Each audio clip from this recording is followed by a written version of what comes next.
ভিন্ন ভিন্ন হয়। আপনি জোশের ছোট ডিসিশন নিয়ে এরপর দেখা গেল যে আপনি বিপদে পড়লেন, সেটা যেন না হয় সেদিকটা খেয়াল রাখতে হবে। আমরা 13 জন ফেনী পুলিশ কোয়ার্টার থেকে তাবলিগ জামাতে এসেছি, আপনার মাহফিলে আছি, আমাদের জন্য দোয়া করবেন। মাশাআল্লাহ, আল্লাহ রাব্বুল আলামিন আমাদের পুলিশ ভাইদেরকে ন্যায় নীতির উপরে টিকে থাকার তৌফিক দান করুন। আল্লাহ তাআলা তাদেরকে হক হালালি চলার তৌফিক দান করুন। মিথ্যা থেকে আল্লাহ বেঁচে থাকার তৌফিক দান করুন। দুর্নীতি থেকে বেঁচে থাকার তৌফিক দান করুন। ঘুষ থেকে বেঁচে থাকার তৌফিক দান করুন। মিথ্যা মামলা দেওয়া থেকে বেঁচে থাকার তৌফিক দান করুন। মিথ্যা সাক্ষ্য থেকে আল্লাহ তাআলা হেফাজত করুন। আমাদের ভাইদেরকে আল্লাহ তাআলা আদর্শ পুলিশ হওয়ার তৌফিক দান করুন। ভাইরা আমার, আপনাদের আমিন আমিন তো উদ্দেশ্যমূলক মনে হইতেছে। আমি আমার দোয়া করতেছি, কিন্তু আপনাদের আমিনের জোর একটু বেশি বেশি মনে হইলো। কাহিনী কি ভাই? শুনেন, ওয়াজ মাহফিলে আমি দেখছি কোন প্রশ্নের উত্তর যদি মনে হয় যে কারোর গায়ে যাইতেছে, তখন আমরা খুব মজা পাই। অথচ একই দোষে হয়তো আমি নিজেও দোষী, আমি বেমালুম নিজেকে ভুলে যাই। এটা খুবই খারাপ জিনিস ভাই। আতা'মুরুনা আন-নাসা বিল বিররি ওয়া তানসাউনা আনফুসাকুম। তোমার একজন ভাইয়ের কোন একটা ভুলের কথা বলা হচ্ছে, তখন তুমি খুব খুশি, হ্যাঁ তার সংশোধন করা হচ্ছে, তাকে সাইজ করা হচ্ছে। এরকম অনেক সময় অনেক প্রশ্ন উত্তর দিলে, কিন্তু একই ভুল বা অন্য আরেকটা ভুল আপনার উপরে বলা হয়, তখন আপনার ভিতরে এই হিতাহিত জ্ঞান জাগ্রত হয় না, বা হিতাহিত আপনার মধ্যে কোনো বোধোদয় হয় না যে আমি এই ভুলটা সংশোধন করব। আপনার খুশি লাগে না যে আলহামদুলিল্লাহ আমি আজকে একটা ভুল ঠিক করতে পারলাম। এটা তো খুবই দুঃখজনক কথা যে আপনি আরেকজনের জন্য ঠিক ঠিক বলতেছেন, নিজের বেলা চুপ চুপ বলতেছেন। এটা তো হয় না। আমরা সবাই সবার ভুলগুলো কারেকশন করবো, ঠিক আছে তো ইনশাআল্লাহ ভাই? আমরা যারা ঠিক ঠিক বলছি, আমরা অনেকে অনেক গুনাহের সাথে জড়িত। আপনার পেশায় যারা আছে দেখবেন যে অনেকে কাজ করছেন এরকম অন্যায়, আপনি নিজে অনেক অন্যায়ের সাথে জড়িত। আমরা আরেকজনের অন্যায়ের ব্যাপারে বলতে খুব বেশি মজা পাই। আল্লাহ আমাদের আত্মসংশোধনের তৌফিক দান করুন। হিন্দু ব্যক্তির কাছ থেকে রক্ত দেওয়াও নেওয়া যাবে কিনা? অমুসলিম যদি থাকে, অন্য ধর্মাবলম্বী, তাহলে অন্য ধর্মাবলম্বীদেরকে রক্ত দিতেও পারবেন, তাদের বডির রক্ত নিতেও পারবেন, কোনো অসুবিধা নেই। অন্য ধর্মাবলম্বীদের রক্ত গ্রহণ করতেও সমস্যা নাই। আর তাদের কারো শরীরে রক্ত দরকার হয়েছে, অ্যাক্সিডেন্ট করেছে কোনো কারণে, তো আপনি আপনার ব্লাড তাদেরকে দিতেও পারবেন, এতে কোনো গুনাহ হবে না। অনেকে মনে করে অন্য ধর্মাবলম্বী মানুষের রক্ত নিজের শরীরে মুসলমান গ্রহণ করতে পারে না, ব্যাপারটা সেরকম না। আমার প্রশ্ন, যদি কোনো নারী পরকীয়ার জন্য তার স্বামীকে ভুয়া তালাকনামা পাঠিয়ে দেয় এবং সে যদি তার অবৈধ সম্পর্ক করে, সেখানে সে যদি ঘর সংসার করে, বাচ্চা জন্ম দেয়, তাহলে তার আগের স্বামীর করণীয় কি? মহিলা যদি তাকে রেখে অন্য আরেক পুরুষের সাথে ঘর বাঁধে, তাহলে পুরুষ কি করবে? পুরুষ একই সঙ্গে একই মজলিসে সম্ভব হলে 3টা বিয়ে করবে। বুঝেন নাই কথা? যে মহিলা তাকে ফেলায় রেখে আরেকজনের কাছে যেতে পারছে, সে তো বেটাগিরি জাহির করা উচিত যে আমি আরো 3 জনের কাছে যেতে পারি, তুমি একজনের কাছে যেতে পারো। মানুষ বুঝেন নাই? অনেকেই আছে আমাদের দেশে যে বিবাহ বহির্ভূত অবৈধ সম্পর্ক, এটা তো এখন ডালভাত হয়ে গেছে, মানুষ এটাকে দোষীরা মনে করে না। খুব ডেঞ্জারাস একটা জিনিস। তো কারোর সাথে অবৈধ রিলেশন হয়েছে, তার বিয়ে হয়ে গেছে, এখন সে বলে বাকি জীবন আমি আর কাউকে বিয়ে করবো না। ভাই কেন বিয়ে করবেন না? বলে না, অমুককে ভালোবাসছিলাম, এখন সে তো আরেক জায়গা বিয়ে বসে গেছে, যেহেতু সে বেইমানই করলো, আমি আর বিয়েই করবো না। আমি বলি কপাল পোড়া, তোমার 4 বিয়ে করা উচিত একসাথে। তুমি এতদিন ভুল জায়গায় অজায়গায় ঘুরছিলা, এটা প্রমাণ হয়েছে। এই জন্য 2 রাকাত সেজদা শুকর দেওয়া উচিত যে আল্লাহ তোমার শুকরিয়া, এতদিন যারে মনে করছিলাম তার সাথে ঘর সংসার করবো, বিয়ে শাদী করবো, এ তো আজ তো বেঈমান। এই বেঈমানের পিছনে এতদিন ঘুরছিলাম, আমি তো এখন হুঁশ ফিরে আসছে। আল্লাহ তুমি আমার সময় মতো ফিরাইছো। বিয়ে করার 3 বছর পর যদি বাগা দিতে বেরি, তখন কি হইতো? আগে আগে ভাগছে, বালা আগে ভাগে দূর হইছে, আল্লাহ আমারে বাঁচাইছে, শুকর আদায় করি। আর সে যদি একজনের কাছে বিয়ে করে সুখে থাকতে পারে, আমি একসাথে 4টা করে তার দেখা দিব। এটা হলো বেটাগিরি। বুঝতে পেরেছেন? কাপুরুষের মতো আপনি বলতেছেন না আমি বাকি জন বিয়ে করবো না, আমি মরে যাবো, জ্বলে যাবো, শেষ হয়ে যাবো, আমাকে বাঁচাতে পারবে না কেউ। মানে কি ভাইরা আমার? এই জন্য আমি সবসময় বলি, বিয়ে করে বীর পুরুষ আর প্রেম করে কাপুরুষ। প্রেম হয় চিপা চাপায়, বিয়ে হয় খুল্লুম খোলা। বিয়ে করতে বেটাগিরি লাগে, প্রেম করতে বেটাগিরি লাগে না। বিয়ে করতে মোহর দেওয়া লাগে, প্রেম করতে শুধুমাত্র চীনা বাদাম খাওয়াইলে চলে। তাহলে এটা 2 নম্বর পথ, আর ওইটা 1 নম্বর পথ। 2 নম্বরে যাবেন না 1 নম্বরে আসবেন? ভাইরা আমার, বেশিরভাগ তরুণরা আমরা এই অপরাধে লিপ্ত। আল্লাহ আমাদেরকে হারাম থেকে বেঁচে থাকার তৌফিক দান করুন। তো যাই হোক, যে বোন যে ভাই প্রশ্ন করেছেন, তার স্বামী তার স্ত্রী ভুয়া তালাক দিয়ে গেছে, তার পরের বিয়েটা তার শরীরের সম্মত তালাক না হলে তার পরের বিয়েটা অবৈধ এবং বাতিল, এবং সেখানে তিনি জিনায় লিপ্ত। এই অবস্থা এই ভদ্রলোক অন্য কোথাও বিয়ে করতে পারেন। আবার তার স্ত্রীকে তিনি যদি ফিরে আনার উদ্যোগ নিতে চান এবং সে তওবা করে ফিরে আসতে চায়, সেটাও তিনি চাইলে করতে পারেন। এখন এক ধরনের হিজাবি বোরকা নেমেছে, যাহা মেয়ে থেকে শুরু করে বয়স্ক মহিলারাও পরিধান করছে ওড়না ছাড়া। সেই বোরকা পরে হাঁটলে সামনের দিকে কাপড় শরীরের সাথে লেগে থাকে এবং শরীরের সব বোঝা যায়, এমন বোরকা পরিধান করা যাবে কিনা, এবং ইসলামে মেয়েরা বাহিরে এলে পর্দার বিধান কি? এইরকম বোরকা পরলে তার উপর দিয়ে আরেকটা বোরকা পড়তে হবে। বুঝেন নাই কথা? বোরকার উদ্দেশ্য হলো শরীরের সৌন্দর্য এটা যেন পরপুরুষের সামনে ফুটিয়ে না তোলা যায়, সেটা যেন লুকিয়ে রাখা যায়, আবৃত রাখা যায়। এই জন্য দেখেন, যারা পর্দানশীল তাদের মতো আত্মসম্মান বোধ সম্পন্ন, তাদের মতো এতটা আত্মমর্যাদা বোধ সম্পন্ন যারা পর্দানশীল না, তারা কিন্তু সেরকম না। কারণ হলো, পর্দা করার মিনিং হলো যে একজন নারী, একজন মুসলিম নারী, তিনি সম্ভ্রান্ত, তিনি নিজেকে অন্য পুরুষরা তাকে নিয়ে বাজে চিন্তা কল্পনা করবে এই সুযোগ তিনি দিবেন না। এটা হলো তার ব্যক্তিত্বের ব্যাপার, এটা পার্সোনালিটির ব্যাপার। আর রাস্তাঘাটে যেখানে সেখানে তার সৌন্দর্য বিলায় বেড়াবে, আর মানুষ দেখে মনে মনে তাকে দর্শন করবে, জেনা করবে, মনে মনে তাকে নিয়ে কল্পনা করবে আজে বাজে। এরকম জিনিস যে করতে দেয়, তার ভিতরে ন্যূনতম কোনো ব্যক্তিত্ব আছে বলে আমরা বলতে পারি না। পর্দাটা ব্যক্তিত্বের পরিচায়ক, আর পর্দাহীনতা হলো ব্যক্তিত্বহীনতার পরিচায়ক। পরিষ্কার কথা।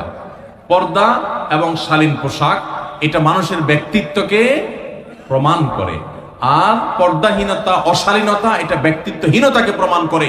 তাকে নিয়ে মানুষ নোংরা চিন্তা করুক, এটা যে চায়, তার মতো রুচিহীন মানুষ আর কি হতে পারে? আল্লাহ তাআলা আমাদেরকে পর্দার গুরুত্ব বোঝার তৌফিক দান করুন।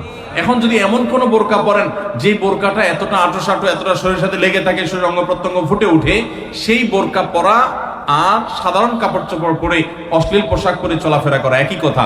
এই বোরকা পরা না পরা সমান। এই বোরকার উপরে বরং আরেকটা বোরকা পড়তে হবে। সো এরকম টেডি মার্কা বোরকা পড়লে শরীয়তের পর্দা হবে না। এটা পর্দার নামে তামাশা। ঘুম থেকে জাগ্রত হতে না পারার কারণে যদি সাহারি খেতে না পারি এবং না খেয়ে রোজা রাখি, তাহলে রোজা হবে কিনা? অবশ্যই রোজা হবে। ঘুম থেকে আপনি উঠতে দেরি হয়েছে, সাহারি খেতে পারেন নাই, বরং আপনার ওই দিন আরো বড় চ্যালেঞ্জ নিতে হবে যে আজকে আমি লম্বা রোজা রাখবো। রাত্রে যে খেয়ে শুইছি, সাহারি খেতে উঠতে পারি নাই, আমি ইফতার পর্যন্ত রোজা রাখলে আমার রোজাটা সবচেয়ে দীর্ঘ রোজা হবে, কষ্ট সবচেয়ে বেশি হবে। আর হাদিসে আসছে, ইন্না আযামাল জাযা মা আযামিল বালা, কষ্ট যত বেশি হবে আল্লাহ তাআলা আজর বা বিনিময় তত বেশি দিবেন। যে আমি বেশি সহিষ্ণু হলাম, বেশি ধৈর্যশীল হলাম, বেশি সংযম করলাম। সো ওই দিন আরো বেশি চ্যালেঞ্জ নিতে হবে ইনশাআল্লাহ তাআলা। বগুড়াতে ওষুধের এক মার্কেটের দ্বিতীয় তলায় স্যাম্পলের ওষুধ অল্প টাকা কিনতে পাওয়া যায়। যে ওষুধগুলোর পকেটে লেখা থাকে এটি বিক্রির জন্য নয়, এবং ওই একই ওষুধ যদি মার্কেটের নিচতলায় থেকে কিনে নেয় তাহলে বেশি টাকা দিয়ে কিনতে হয় স্যাম্পল ছাড়া। আমার প্রশ্ন হলো, এরকম স্যাম্পলের ওষুধ অল্প টাকা কেনা জায়েজ হবে কিনা?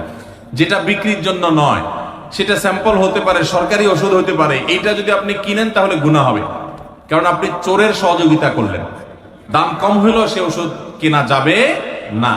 স্যাম্পল যদি হয় যে কোম্পানি আমাকে স্যাম্পল দিয়েছে, আমি নিজে ব্যবহার না করে বিক্রি করেছি, এটা ভিন্ন কথা, জায়েজ হতে পারে। কিন্তু ডাক্তারদের জন্য উৎকোচ হিসাবে এই জাতীয় ঔষধ অনেক সময় দেওয়া হয়। আর কোনো স্যাম্পল জাস্ট আইডিয়ার জন্য, নতুন একটা মেডিসিন আসছে আমাদের কোম্পানির, দেখেন এক্সপেরিমেন্ট চালান, সেগুলোর জন্য তারা সেটা নিজেরা বিক্রি করতে পারে, রোগীকে দিতে পারে, এটা তাদের ব্যাপার। কিন্তু আপনার সরকারি ওষুধ বা এই জাতীয় বিক্রির জন্য না, সেরকম অনেক ওষুধ আছে যেগুলো আপনার কেনা বেচা হয় মার্কেটে অবৈধভাবে, সেগুলো কিনলে গুনাহ হবে এবং হারাম হবে। সূরা তারাবি পড়া বেশি উত্তম নাকি খতম তারাবি পড়া উত্তম? অবশ্যই যদি আপনি কোরআনে কারীমের খতম পড়তে পারেন, সূরা তারাবির চাইতে সেটা উত্তম, এতে কোনো সন্দেহ নাই। সূরা তারাবিতে তো সামান্য ছোট ছোট আপনি কেরাত পড়বেন, আর খতম তারাবিতে বড় বড় কেরাত পড়বেন। তো কোরআন বেশি তেলাওয়াত করাটা তো অল্প তেলাওয়াত করার চাইতে বেশি উত্তম, সেটা তো বলাই বাহুল্য। এই জন্য অবশ্যই খতম তারাবি উত্তম। কিন্তু খতম তারাবি যদি তুফান মিল গতিতে হয়, 5G 6G গতিতে হয়, তাহলে সেই খতম তারাবি যদি হয়, যেই খতম তারাবিতে কি পড়েন, হাবেশ সাহেবের শুধু ইয়ালামুন আর তালামুন ছাড়া কিছু না বুঝেন, তাহলে ওই রকম খতম তারাবি পড়ার চাইতে সূরা তারাবি পড়া উত্তম।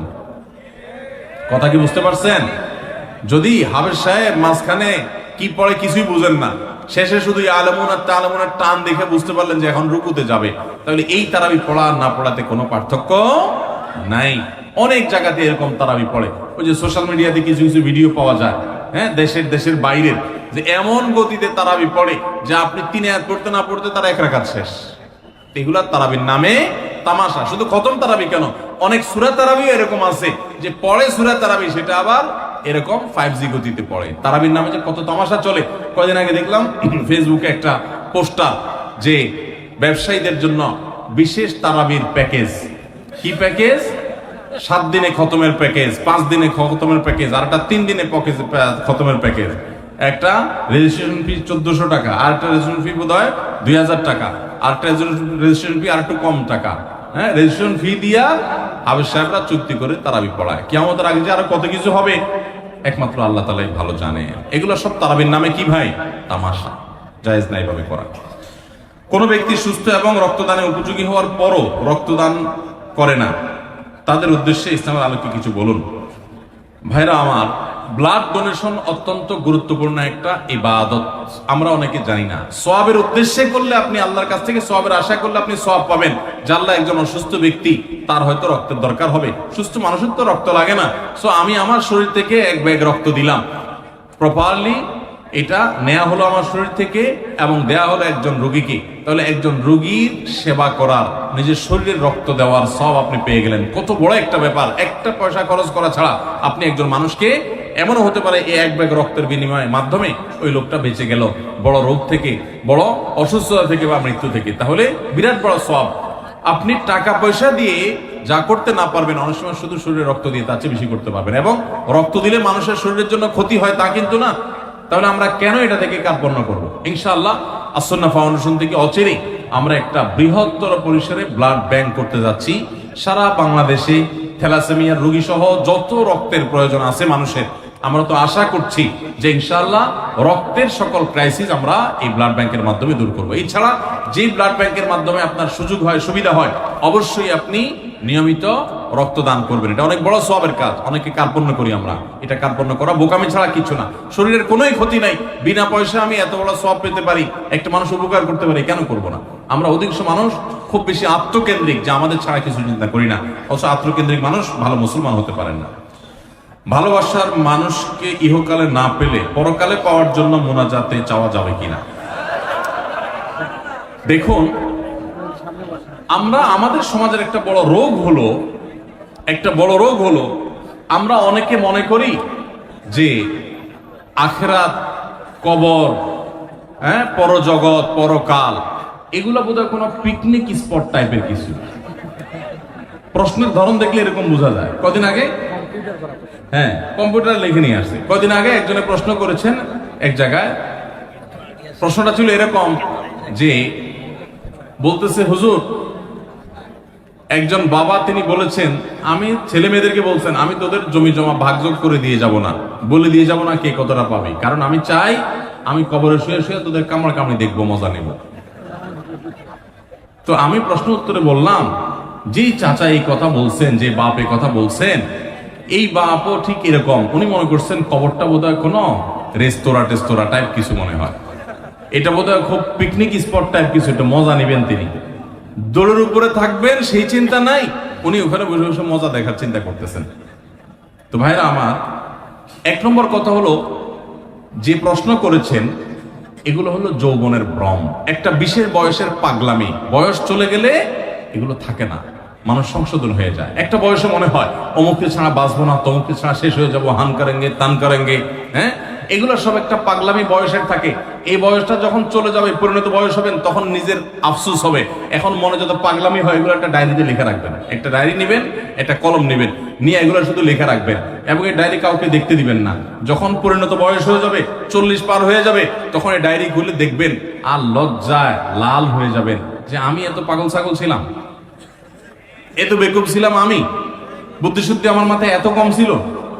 এগুলো হলো বয়সের পাগলামি। যুবক ভাইয়েরা, এই বয়সের পাগলামিকে ওভারকাম করা, এটাকে কন্ট্রোল করতে পারা, এটাই তো ইমানদার যুবকের সার্থকতা, এটাই তো ইমানদার যুবকের চ্যালেঞ্জের জায়গা, যে আমি এটাকে ওভারকাম করতে পারবো। আমি ঢিলা যুবক হব না, যে যেখানে ভালো লাগা ওখানে কাইত হয়ে গেলাম, চিত হয়ে গেলাম, পড়ে গেলাম, মরে গেলাম, শেষ হয়ে গেলাম। এটা তো ঢিলা যুবকের কাজ। আর টাইট যুবকের কাজ, আত্মনিয়ন্ত্রণকারী যুবকের কাজ, আত্মশাসনকারী যুবকের কাজ, নিজের প্রতি নিজের কন্ট্রোলিং পাওয়ার আছে, সেই রকম মুসলিম যুবকের কাজ হলো যে ভালো লাগলেই আমি সেখানে কাজ হয়ে যাব না। এই যে রমজানের রোজা আমাদেরকে শিখায়, পিপাসা আছে, পানিও আছে, আমি পান করছি না, আমার লাগবে দেখি আমি সেটা করব না, কারণ আল্লাহ নিষেধ আছে, হারাম করেছেন আল্লাহ তাআলা, সো আমি সেদিক যাব না।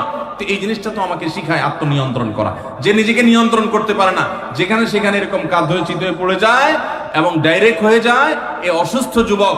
আর সুস্থ যুবক হলো সে যে নিজেকে নিয়ন্ত্রণ করতে পারে। এই জন্য আপনার কারোর সাথে রিলেশন হয়েছে, হারাম সম্পর্ক হয়েছে, আল্লাহর জন্য সেটা ত্যাগ করে আসবেন, সেটা তো করেনই নাই, উল্টা বরং চিন্তা করতেছেন দুনিয়াতে যখন পাইলাম না, আল্লাহ তাআলা আখিরাতে যেন পাই। আখিরাতে যায়া ফেরেশতাদের গুরুজের চোটে আপনি আপনার নিজের সরকার তেল দেওয়ার চিন্তাও পাবেন না, আবার দুনিয়ার তার কথা মনে করার কথা প্রশ্নই উঠে না। আল্লাহ তাআলা আমাদেরকে বোঝার তৌফিক দান করুন। এরপর প্রশ্ন হলো, আমার স্বামী কথায় কথায় আমার গায়ে হাত তোলে, গ্রামের দিকে খবর আপনারা জানেন না। আমার প্রশ্ন হলো, রোজা রেখেও আমার স্বামী গায়ে হাত তোলে, তাহলে তার কি রোজা হবে? যদি স্ত্রীর প্রতি জুলুম করে, নির্যাতন করে, শারীরিকভাবে তাকে লাঞ্ছিত করে, তুচ্ছ করে, তাহলে সন্দেহাতীতভাবে সেই স্বামী অপরাধী, সেই স্বামী গুনাহগার। স্ত্রীর যদি অধিকার নষ্ট করে, তার প্রতি যদি জুলুম করে, কথায় কথায় গায়ে হাত তোলা অবশ্যই জুলুম। এই জুলুম যদি কোনো পুরুষ করে, কোনো স্বামী করে, তিনি রোজা রেখে জুলুম করছেন, তার মানে তিনি গাছের গোড়া কেটে আগায় পানি দিচ্ছেন, তিনি ওষুধও খাচ্ছেন, বিষও খাচ্ছেন। রোজা রেখে তার উপকার হচ্ছে, কিন্তু জুলুম করে তার আবার ধ্বংস তিনি ডেকে আনছেন। রোজার মর্ম যদি তিনি বুঝতেন, তাহলে এটা করতেন না। নবী সাল্লাল্লাহু আলাইহি সাল্লাম বলেছেন, রোজাদার ব্যক্তির সাথে কেউ যদি ঝগড়া করতে আসে, সে বলবে, ভাই আমি রোজাদার, আমি ঝগড়ার উত্তর দিতে পারতেছি না। আর এই লোক বরং ঝগড়া তো দূরের কথা, আরো এক কাঠি সরস, সে বোর গায়ে হাত তুলছে, মারামারিতে লিপ্ত হচ্ছে, সন্দেহাতীতভাবে সে রোজার মর্যাদা রাখে নাই। এই লোক প্রকৃত অর্থে রোজাদার না। তারপরও তার রোজা সে রাখা কন্টিনিউ করবে এবং রোজার মর্মটা বোঝার চেষ্টা করবে। আল্লাহর কাছে তার হেদায়েতের জন্য আপনি দোয়া করবেন এবং সবর করবেন, অন্যদেরকে দিয়ে তাকে বোঝাবেন। আমরা অনেক পুরুষ আছি এখনো স্ত্রীদের প্রতি জুলুম করি। আজকাল অবশ্য কিছুটা পাল্টে গেছে পরিবেশ, অনেক মহিলা আছে তলে তলে পুরুষদেরকে নির্যাতন করে। এই ঠিক ঠিক আওয়াজটা সবসময় এই জায়গায় জোরে শুনি, সব জায়গায় আমি। এর মানে হলো ঘরে ঘরে এটা চলতেছে। আপনারা সবাই কি এই এই এই এই এই সমস্যা পড়ছেন? সবাই যে পরিমাণ আওয়াজ হচ্ছে, তাতে আসলে নারী অধিকার নিয়ে বহুত কিছু হয়েছে আমার দেশে, নতুন করে পুরুষ অধিকার নিয়ে ভাবতে হবে বোধহয় আমাদেরকে। অনেক মহিলা আছেন যারা পর্দা করেন, নামাজ পড়েন, আসলেও ভালো মানুষ অনেক দিক থেকে, কিন্তু স্বামীর সাথে চরম বেয়াদবি করেন। মুখোমুখি তর্ক ছাড়া কোনো কথা নাই, বেয়াদবি ছাড়া কোনো কথা নাই। দেখুন, সেকুলার সমাজ ব্যবস্থা আমাদের মা বোনদেরকে উস্কে দেয়, অধিকারের নাম দিয়া নানান কথা তাদেরকে ফুসলায় ফাসলায় শিখাই দেয়। সংসারটা ভেঙে ফেললে এর পরের ইতিহাসটা যে কত করুণ হয়, এটা আর সেকুলাররা জানতেও আসে না, জিজ্ঞেস করতেও আসে না। এই জন্য আমাদের মা বোনদেরকে আমরা বলবো, সবর করুন এবং যদি স্বামী অমানুষ হয়, তাকে শাসন করার জন্য নানামুখী উদ্যোগ গ্রহণ করেন, কিন্তু হুটহাট করে বেয়াদবি করবেন, সংসার ভেঙে ফেলবেন, এর মাধ্যমেই সব সময় সমাধান হয় না। এই জন্য সবর করতে শিখুন। বাইতুল হুদা জামে মসজিদের পেজে প্রশ্ন করেছেন, আচ্ছা, এমন কোন আমল আছে কিনা যা করলে রোজা রেখে ক্ষুধা কম লাগবে? আমার পিপাসা চূড়ান্ত কষ্ট হয়, রোজা রেখে ক্ষুধা কম লাগবে এমন কোন আমল আছে কিনা? সুবহানাল্লাহ। আর কিসের আমল চাওয়া বাকি আছে আপনাদের? দেখেন ভাই, আমল একটা আছে অবশ্য। আমল হলো, যে আমল করলে রোজা রেখলে আপনার ক্ষুধা কম লাগবে, সেটা হলো ঘুমের আমল। কিসের আমল? ঘুমের আমল। ফজর নামাজ পড়ে এশরাক পড়ে যদি ঘুম দেন, কাজ কাম যদি না থাকে, বেকার পাবলিক হন, জোহর পর্যন্ত দিলেন ঘুম, জোহর পড়ে আবার দিলেন ঘুম, আসর পর্যন্ত ঘুমাইলেন, আসর পরে তো ইফতারের টাইম হয়ে যাবে। তাহলে এটা একটা সহজ আমল, যে আমলে বোঝা যায় যে আপনার ক্ষুধা অনুভব হবে না, কম লাগবে ইনশাআল্লাহ। এখন যদি এত পেট পাগল হন যে হুজুর ক্ষুধার চড়ে তো ঘুমিয়ে আসবে না, তাহলে আর কোনো ওষুধ নাই। ভাইরা আমার, আমরা চাই কি জানেন? আমরা চাই হলো, আল্লাহ দুনিয়াতেও আমার দিবা টয়টম্বর, আখিরাতেও টয়টম্বর দিও, আমি কোনো কষ্ট করতে রাজি না, আমি কোনো গুনাহ থেকে বাঁচতে রাজি না, আমি জান্নাতও চাই, আমি সবই চাই। আপনি রোজা রেখে ক্ষুধার কষ্টটা একটু সহ্য করবেন, এর বিনিময়ে তো আপনি জান্নাত পাবেন। এখন আপনি চান না ক্ষুধার কষ্ট আমি সহ্য করব না, আবার জান্নাতও আমি চাও, কেমন কথা ভাই? সামান্য একটু ক্ষুধার কষ্ট আপনি সহ্য করতে রাজি না। এই রমাদানে ফিলিস্তিনের মানুষগুলো ইফতার করার মতো খেজুর তাদের কাছে নাই। খেজুর তো দূরের কথা, ইফতার তো দূরের কথা, সাহারিতে একটু সামান্য পানি খাবে শান্তিপূর্ণ ভাবে, সেই ব্যবস্থাটুকু তাদের ধ্বংস করে ফেলা হয়েছে। এরকম একটা সমাজে দাঁড়িয়ে সামান্য একটু রোজার সময় সাহারি ঠিকই খাবেন পেট ভরে, আপনি একটু কষ্ট হবে সেই কষ্টটা পর্যন্ত সহ্য করতে রাজি না। আপনি কোন মুখে আল্লাহর কাছে জান্নাত আশা করবেন, দাবি করবেন? অনন্ত অসীমকারের সুখের ঠিকানা এই দুনিয়ার সমান 10 দুনিয়া কমপক্ষে, এর বেশিও হতে পারে, এরকম জান্নাত আল্লাহর কাছে আপনি ডিমান্ড করবেন, দোয়া করবেন, চাইবেন কোন মুখে যে রোজার কষ্টটা আপনি সহ্য করতে রাজি না? আল্লাহর কাছে দোয়া করেন যে আল্লাহ আপনি আমাকে সবরের তৌফিক দান করুন। এরপর প্রশ্ন হলো, আমরা গরিব মানুষ, শ্রমজীবী, মাঠে আলু তোলা, সরিষা কাটা এবং মাটি কাটা ইত্যাদির কাজ করি। রোজা রাখা বিরাট কঠিন। রোজা রাখলে কাজ করা যায়, কাজ নাই, ভাত নাই, কি করব তাহলে? ভাইরা আমার, এই প্রশ্ন আমাদের যখন আসে শ্রমজীবী ভাইদের কাছ থেকে, তখন আমরা প্রথমেই তাদের প্রতি সমবেদনা জানানোর চেষ্টা করি যে আমরা এমন একটা সমাজে বাস করছি যে সমাজে আমাদের শ্রমজীবী ভাইদের জন্য আসলে ভালো কোনো ব্যবস্থা নেই। অনেকেই এমন আছেন যে দিন আনেন দিন খান, কাজ না করলে তার পেটে ভাত নাই। এই ভাইদেরকে আমরা বলবো, আপনার এমন হার্ড পরিশ্রম করতে হয় যে রোজা রেখে সেটা করা সম্ভব নয়। এই অজুহাতে আপনার রোজা না রাখার সুযোগ নাই। আপনি এখন বলবেন, হুজুর তাহলে কি মরে যাব? না, মরেও যাবেন না। আপনার জন্য বহু বিকল্প আছে। কি কি বিকল্প আছে? ধরুন একজন রিক্সা চালক, রিক্সা চালানো খুব হার্ড পরিশ্রমের কাজ। আজকাল অবশ্য বেশিরভাগ এলাকাতে মোটর লাগাই নিয়েছে, যারা পেডেল মারেন পায়ে দিয়ে, তাদের অনেক কষ্ট হয়। এখন আপনি বলতে পারেন, হুজুর 8 ঘন্টা 7 ঘন্টা 6 ঘন্টা রিক্সা চালায় কিভাবে রোজা রাখবো এই গরমের সময়? আমি বলবো, ভাই আপনার যে অনেকগুলো অপশন আছে তার ভিতরে একটা অপশন হলো, আপনি যদি ইচ্ছা করেন যে রমজান মাসে আমি রিক্সা চালাবো খুব অল্প সময়, যে জমার টাকা তুলে কোন রকম আমার ডাল ভাত কেনার কোন রকম ব্যবস্থা হবে, মানে কোন রকম বেঁচে থাকার ব্যবস্থাটা হবে, যেহেতু আমার রোজা রাখা লাগবে এই জন্য আমি ডিউটি একটু কমায় করবো, 6 ঘন্টা জায়গা 3 ঘন্টা করবো, এবং দিনে ডিউটি করলে প্যাসেঞ্জার একটু বেশি থাকে, আমি একটু রাতে বেশি ডিউটি করবো, প্যাসেঞ্জার একটু কম থাকবে, তারপরেও আমার রোজাটা রাখা হবে। চেষ্টা করলে উপায় আছে না নাই? আপনি যদি আগে থেকে 4 মাস আগে থেকে প্ল্যান করেন, যেহেতু সামনে রমজান মাস আসতেছে, রমজান মাসে হার্ড পরিশ্রম আমি করতে পারি না, করতে গেলে রোজা রাখা হয় না, রোজা রাখা এদিকে ফরজ, আমার আল্লাহর কাছে যেতে হবে, সেজন্য আমি 4 মাস আগে থেকে যদি একটু একটু করে টাকা জমা করে রাখি রোজার মাসে, যাতে আমি বসে বসে খেতে পারি বা কম পরিশ্রম করে সংসার চালাতে পারি, তাহলে সেই সুযোগ আছে না নাই? এরকম বহু সুযোগ আছে। আপনি লোন করে করতে পারেন, পরে সেই লোন পরিশোধ করতে পারেন। করোনার সময় দেখেন আমরা অনেক কিছুকে মনে করি অসম্ভব, করোনার সময় সেগুলো যে সম্ভব সেগুলো আমরা হাতে কলমে দেখেছি। যখন কোয়ারেন্টাইনের সময় রিক্সা চালকদের রিক্সা বন্ধ ছিল, তখন কিভাবে চলেছেন? মাসকে মাস, বছর জুড়ে যদি চলতে পারেন, এখন 1 মাস চলতে পারবেন না। এই জন্য ভাই কষ্ট হবে ঠিক, কিন্তু সদিচ্ছা থাকলে সম্ভব। আর যারা যত বেশি পরিশ্রম করবেন, আপনি শ্রমজীবী মানুষ, অভাবী মানুষ, আপনার শ্রম অনুযায়ী আল্লাহ তাআলা আপনাকে বিনিময় দেবেন ইনশাআল্লাহ। যারা যত বেশি কষ্ট করবেন, ওই ধনীদের রোজার চাইতে আপনার রোজার মর্ম আল্লাহ তাআলার কাছে অনেক বেশি। ইতিকাফ থাকা অবস্থায় মুরগি বা পশু জবাই করা যাবে কিনা? ইতিকাফ করা অবস্থায় মুরগি পশু জবাই করবেন কেন? কি দুঃখে? বাইরের লোকের টান পড়ছে? যদি আপনি মসজিদে থেকে করতে চান, করতে পারেন, হয়ে যাবে মুরগি জবাই, আপনার ইতিকাফেরও ক্ষতি হবে না যদি এরকম কোনো লোক না থাকে মুরগি জবাই করার জন্য। যদি বিকল্প থাকে তাহলে এটা করবেন, কারণ আপনি মসজিদে থেকে বাইরে মুরগি ধরে জবাই করা এটা তো কঠিন একটা কাজ, এত কসরত করা করে কেন করতে যাবেন যদি অন্য লোক থাকে? যদি না থাকে কেউ, আপনি মসজিদ থেকে যদি মুরগি জবাই করে দেন, সেটা জায়েজ হতে পারে। আমার উপর যখন রোজা ফরজ হয়, তখন আমার বয়স 11 বছর ছিল, আমি তখন রোজা রাখি নাই, এখন কিভাবে রোজা রাখবো? আপনি এখন রোজা রাখবেন, আগের যত রোজা বাকি ছিল রাখেন নাই, সেগুলো কতগুলো হলো আনুমানিক একটা ফিগার বের করে এখন থেকে রোজাগুলো রেখে রেখে শেষ করবেন। আমি একজন নির্মাণ শ্রমিক, আমি রাজমিস্ত্রি, আমাদের হেড মিস্ত্রি মালিক পক্ষ থেকে টাকা পেলে কিছু টাকা রেখে দেয় শতকরা 20% হিসাবে। কেউ কিছু বললে তাকে আর কাজে রাখে না, এই টাকা তার জন্য হালাল হবে কিনা? দেখুন, এটা যদি শ্রমিকদের হক মেরে নেয় তাহলে তো সম্পূর্ণ হারাম, এতে কোনো সন্দেহ নাই। কিন্তু কখনো কখনো কন্ট্রাক্টররা চুক্তিতে আসে যে আমি ম্যান পাওয়ার বিজনেস যারা করে, যে আমি লোক সাপ্লাই দিব, সব ম্যানেজমেন্ট আমি করব, এবং তার এত টাকা বেতন, এর অতিরিক্তটা আমার থাকবে। তো এরকম যদি হয় তাহলে সেটা জায়েজ হতে পারে। কিন্তু মিস্ত্রির সাথে, সাধারণত হেড মিস্ত্রির সাথে যারা অধীনস্থ, তাদের সাথে ব্যাপারটা এরকম থাকে না নরমালি, তাহলে সেক্ষেত্রে সেটা অধিকার নষ্ট করা হবে। জাহান্নামীদের আগুনের মধ্যে গরমের আযাব দেওয়া হবে, কিন্তু জাহান্নামীদেরকে বরফের মধ্যে ঠান্ডার আযাব দেওয়া হবে কিনা? জি ভাই, আল্লাহ মাফ করুন আমাদেরকে জাহান্নাম থেকে। কোরআনে কারিমে আল্লাহ তাআলা জামহারীরের কথা বলেছেন। জামহারীর হলো জাহান্নামে ঠান্ডার মাধ্যমে অপরাধীদেরকে শাস্তি দেওয়া হবে, কখনো গরমে জাহান্নামে আগুনে, আবার কখনো ঠান্ডার মাধ্যমে। উভয়টার কথাই কোরআনে আছে, একটা হলো নার আর একটা হলো জামহারীর। আমাদের সমাজে সালামের প্রচলন খুবই কম, আংশিক। কিছু মানুষ সালাম দেয় ভুল উচ্চারণে। শুদ্ধভাবে সালাম প্রচলন বাড়াতে আমরা কি করতে পারি? শুদ্ধভাবে সালামের উচ্চারণ বাড়ানোর জন্য শুদ্ধ করে সালাম দিতে হবে, আসসালামু আলাইকুম ওয়া রাহমাতুল্লাহ। কয়দিন পর পর দেখবেন কতগুলা সেকুলার, আধা সেকুলার, নাস্তিক, আধা নাস্তিক, এগোনাস্তিক, শিকি নাস্তিক, বহু রকমের আছে। এরা কয়দিন পর পর দেখবেন আপনারা সালাম দিলে, ইনশাআল্লাহ বললে, জাযাকাল্লাহ খায়ের বললে, সুবহানাল্লাহ, মাশাআল্লাহ, আলহামদুলিল্লাহ বললে এদের গায়ে জ্বলে।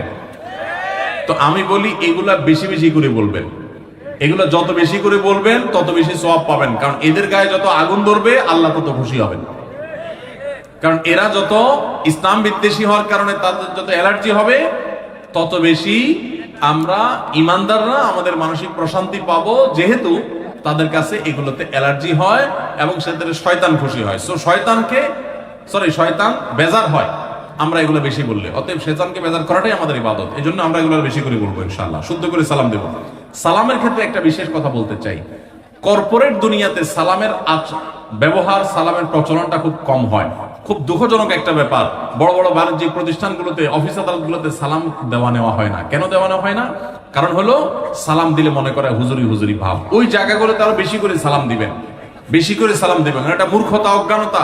সালাম দেওয়া মানে শান্তির দোয়া করা। আমরা কোন একটা সমাজে বাস করছি যে কর্পোরেট প্রতিষ্ঠানগুলোতে সালাম দিলে মনে করা হয় মানে লোকটা বোধহয় খ্যাত কিসিমের, এরকম একটা মনে করা হয়। ওই জায়গাগুলোতে আরো বেশি করে সালাম প্রচলন করবেন ইনশাআল্লাহ। কোন আমল করলে হিসাব ছাড়া জান্নাতে যাওয়া যাবে? হিসাব ছাড়া জান্নাতে যাওয়ার জন্য বিভিন্ন আমলের কথা আছে। আল্লাহ তাআলা কিছু মানুষকে কিয়ামতের দিনে বিনা হিসাবে জান্নাতে দিবেন, বিশেষ করে যারা আল্লাহর প্রতি তাওয়াক্কুল এবং ভরসা এই লেভেলের থাকবে যে তারা কারোর কাছ থেকে ঝাড়ফুঁকের আশ্রয় নেওয়া, কারোর কাছ থেকে কোনো কিছু আশ্রয় নিবে না। এটা আপার ক্লাসের মুত্তাকিদের, মুতাওয়াক্কিলদের কথা, তাওয়াক্কুলকারীদের কথা। কিন্তু যারা সবর করবে, রাগ উঠবে, বিভিন্ন সময় নিজেকে ধরে রাখতে পারবে, নিয়ন্ত্রণ করবে, মুখ দিয়ে কিছু বলে দিবে না, মুখ ফসকে, এরকম নিয়ন্ত্রণকারী যারা থাকবে তাদের সম্পর্কে নবী সাল্লাল্লাহু আলাইহি ওয়াসাল্লাম কোরআন কারীমে আল্লাহ বলেছেন, ইন্নামা ইউওয়াফাস সাবিরুনা আজরাহুম বিগাইরি হিসাব। ধৈর্যশীলদেরকে আল্লাহ হিসাব ছাড়া বিনিময় দিবেন। সারি খেতে খেতে ফজরের আজান দিয়ে দিলে করণীয় কি? সারি খেতে খেতে যদি ফজরের আজান দিয়ে দেয় এবং ওয়াক্ত হয়ে গেছে, ওয়াক্ত মতোই আজান দেওয়া হয়েছে, আজান দেওয়া হয়েছে তার মানে ওয়াক্ত হয়ে গেছে, তখন আপনি খাচ্ছেন, তাহলে সেই রোজা আপনাকে আবার রাখতে হবে। এই রোজা হয় নাই। কারণ সারি খেতে হবে ফজরের ওয়াক্ত হওয়ার আগে আগে। ফজরের ওয়াক্ত শুরু হয়ে গেছে, তখনও আপনি খাওয়াতেই আছেন এবং গিলেছেন, তাহলে আপনার রোজা হবে না। যদি এমন হয় যে ওয়াক্ত হচ্ছে তার আগ মুহূর্তে খেয়েছেন, এখন মুখে খাবার আছে, খান নাই, নিয়েছেন খাওয়ার জন্য, বাকি ওয়াক্ত হয়েছে বা আজান হয়েছে দেখে আপনি ফেলে দিয়েছেন, তাহলে রোজা হতে পারে। এখন দেখবেন যে ওয়াক্ত হওয়ার পরে কিছু খাইছেন কিনা। অল্প যদি খেয়ে থাকেন ওয়াক্ত হওয়ার পর, ধরুন আপনার 5:20 আজান হলো বা ওয়াক্ত হলো ফজরের, আপনি ঠিক 5:20 সময় অল্প একটু খেয়েছেন, এক ঢোক পানি খেয়েছেন, বাস এই রোজাটা আপনার আবার রেখে দিতে হবে, কাজা করতে হবে। আমি অনার্স পড়ুয়া যুবক, আমি জান্নাতে যেতে চাই, এই জন্য আমাকে উদ্দেশ্য করে একটা নসিহা করুন। আমি আপনাকে উদ্দেশ্য করে বলতে চাই, যুবকদের সবচেয়ে বড় আল্লাহ বিরুদ্ধার প্রমাণ হলো তাদের চরিত্রের হেফাজত। চরিত্রের হেফাজত। আপনি কোনো অবৈধ রিলেশনে যাবেন না, এই চ্যালেঞ্জটা নেন। সমস্ত যুবকরা যদি যায়, আপনি একা স্রোতের বিপরীতে চলার চেষ্টা করবেন। যদি টিকে থাকতে পারেন, চরিত্রকে হেফাজত করতে পারবেন, আপনি হবেন সবচেয়ে বড় ইবাদত গুজার যুবক, সবচেয়ে আল্লাহওয়ালা যুবক। যুবকদের সবচেয়ে বড় বুজুর্গি হলো এই চরিত্রের হেফাজত করতে পারাটা। তাদের জন্য নফল আমল বা অন্য কোনো কিছু এত বড় বুজুর্গির ব্যাপার না। ওয়াজ মাহফিলের ভলান্টিয়ারি কাজ করেন অনেক বেশি, এটা আপনার জন্য বড় বুজুর্গির ব্যাপার না। আপনার জন্য বড় বুজুর্গির ব্যাপার হলো আপনার স্কুলে, কলেজে, ইউনিভার্সিটিতে গিয়া অবৈধ কোনো সম্পর্ক করেন না।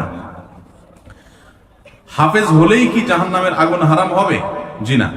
হাফেজ হলে, কোরআন অনুযায়ী আমল করলে, তখন তার জন্য আল্লাহ তাআলা জান্নাত দান করবেন। হাদিসে এরকম সুসংবাদ দেওয়া হয়েছে। কিন্তু শুধু হাফেজ হয়েই গেছেন, সাথে সাথে আপনি জান্নাত পেয়ে যাবেন এমন কোনো কথা নেই।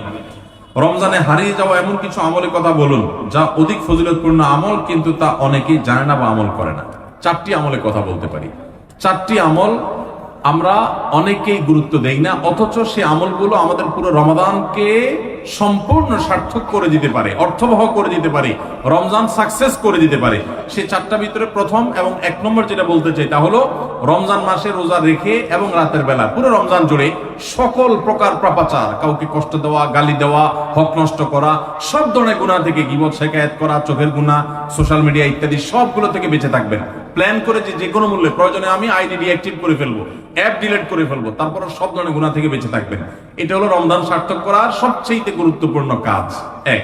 2 নম্বর হলো রমজানে আমরা অনেকে কোরআন পড়ি কিন্তু কোরআন শোনাশুনি করি না। হাফেজরা করে অবশ্য। নবী করিম সাল্লাল্লাহু আলাইহি ওয়াসাল্লাম রমজানে শোনাশুনি করতেন। এটা একটা হারিয়ে যাওয়া সুন্নাহ বলতে পারি। জিবরিলকে তিনি শোনাতেন, আমরা জিবরিলের কাছ থেকে তিনি শুনতেন। এজন্য আপনি কোরআন পড়বেন, আপনার স্ত্রী শুনবে, আবার স্ত্রী পড়বে, আপনি শুনবেন। স্ত্রী বলে কোনো কথা নয়, এরকম একে অন্যের সাথে কোরআন শোনাশুনি করবেন। এটা একটা হারিয়ে যাওয়া আমল। 3 নম্বর হলো রমজানের শেষ 10 দিন ইতিকাফ করবেন। রমজানের শেষ 10 দিন ইতিকাফ এমন একটা আমল, রমজান রোজা ফরজ হওয়ার পর থেকে নিয়ে মৃত্যু পর্যন্ত নবী সাল্লাল্লাহু আলাইহি ওয়াসাল্লাম জীবনে কখনো ইতিকাফ ছাড়েন নাই।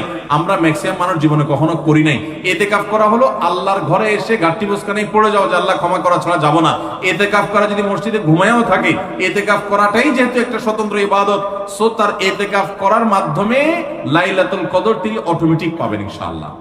এই জন্য ইতিকাফের আমলটা আমাদের রমাদানকে সার্থক করে দিতে পারে, অথচ এটা হারিয়ে যাচ্ছে। আর 4 নম্বর এবং সর্বশেষ হলো রমজানের শেষ দশক হলো ইবাদতের দশক, আমলের দশক। আমরা প্রথম 2 দশকে যা পারি না পারি, শেষ দশক বেশি আমল করার চেষ্টা করব।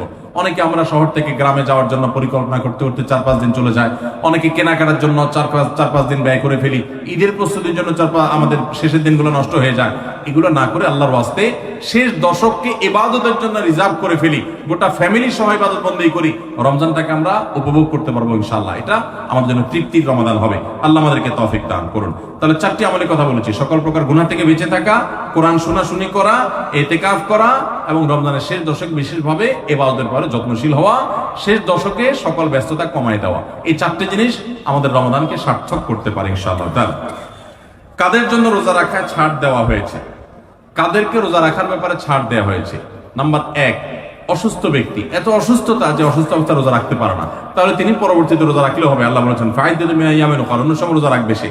আর যদি একেবারে অক্ষম হয় তাহলে সে ফিদিয়া দিয়ে দিবে, রোজার প্রত্যেকটা রোজার বিনিময়ে একটা করে ফিতরা হিসাব করে দিয়ে দিবে। আর যদি সুস্থ থাকে তাহলে সেক্ষেত্রে সফরে থাকলে তার জন্য রোজার ছাড় আছে। আল্লাহ বলেছেন ফামান কানা মিনকুম মারিদান আও আলা সাফারিন, যদি সফরে থাকে ওই অবস্থা তার কয়টা রোজা যদি বাদ যায় সফরে থাকার কারণে, ওইগুলো পরে রাখলেও হবে। তাহলে সফর অবস্থা রোজার ছাড় আছে। অসুস্থ অবস্থা রোজার ছাড়া, যদি অসুস্থতা সেই লেভেলের হয়, সামান্য একটু সর্দি কাশি হয়েছে আর ওই অজুহাতে রোজা রাখলে না, সেই সুযোগ কিন্তু নাই। তাহলে এই 2 অবস্থা রোজা না রাখার সুযোগ আছে। আর মেয়েরা তো মাসিক অবস্থা রোজা রাখবেই না, নিষেধ তখন। শবে কদরের নামাজের নিয়ম, নিয়ত ও কোন সূরা দিয়ে পড়তে হয় একটু জানাবেন।